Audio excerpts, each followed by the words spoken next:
Hi SP fam! Kalmusta? I'm Aussy Perfecto. I'm the managing editor of Smart Parenting and your resident Kalmama.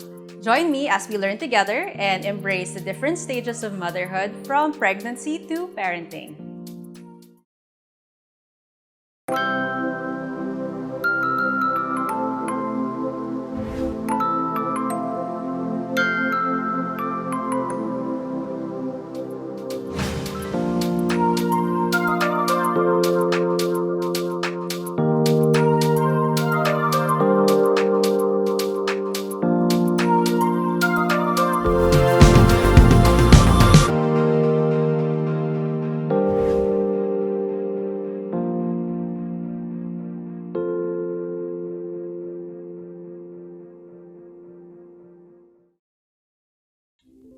Finding out you have a bun in the oven is one of the most exhilarating and overwhelming experiences in a woman's life.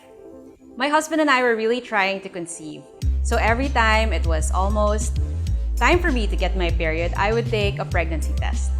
Finally, after 2 to 3 tries, it finally came out positive and I missed my period.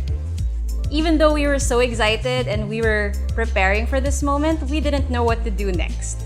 Were we going to tell our family right away or go straight to the OB to get an ultrasound?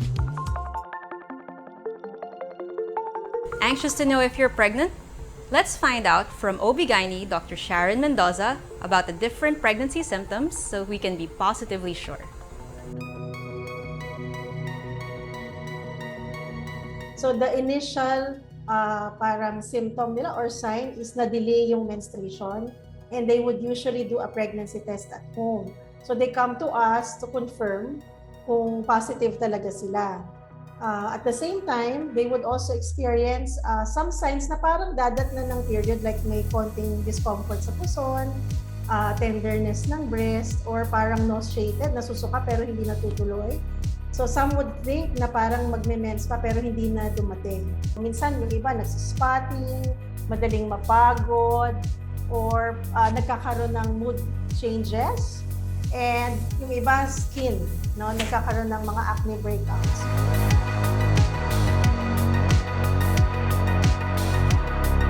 Actually, it's a little difficult, especially for those na irregular yung periods. Kasi kung regular ka and then you have that parang PMS sign, malaki na yung parang duda mo, no, that you are already pregnant. Pero kung irregular, that's hard. So that's the time that they would need to seek consult to us, to the OB-gynecologist, and we would do ultrasound to confirm the presence of pregnancy.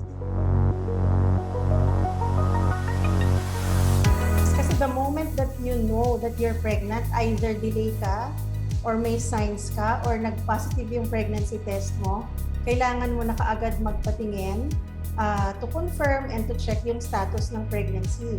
May mga haka-haka kasi before na aantayin muna yung 5 months para hindi sayang yung check-up, saka sila magpapa-check up. So that's wrong.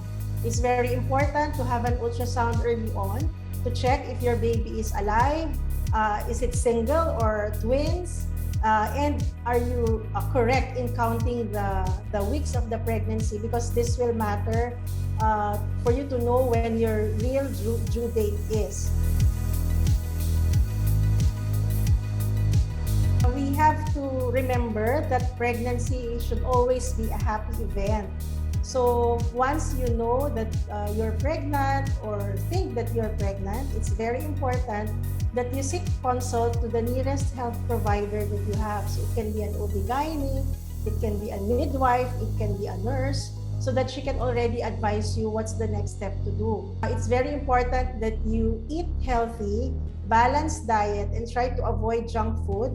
Do your usual activities, and you seek consult on the event that something is probably wrong, like if you have spotting or pain, try not to observe, so that early on we can try to give you medications to add to your vitamins to help you keep that pregnancy and reach you up to full term, and anticipate a normal delivery and for a healthy mom and a healthy baby until term pregnancy. On the mama calendar, we are now on week 18 and the baby is the size of a sayote. As for me, my baby bump is starting to show. And suddenly, after a long day, I have to put my feet up because my legs are starting to swell.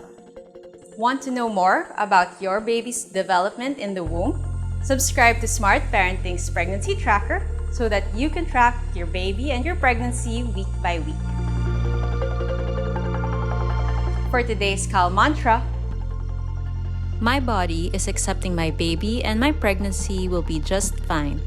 I will have a safe birth and a healthy baby. Thank you for joining me today. See you Tuesday, 6 p.m. for another episode of Kalmama, where we keep calm and mama on. Bye!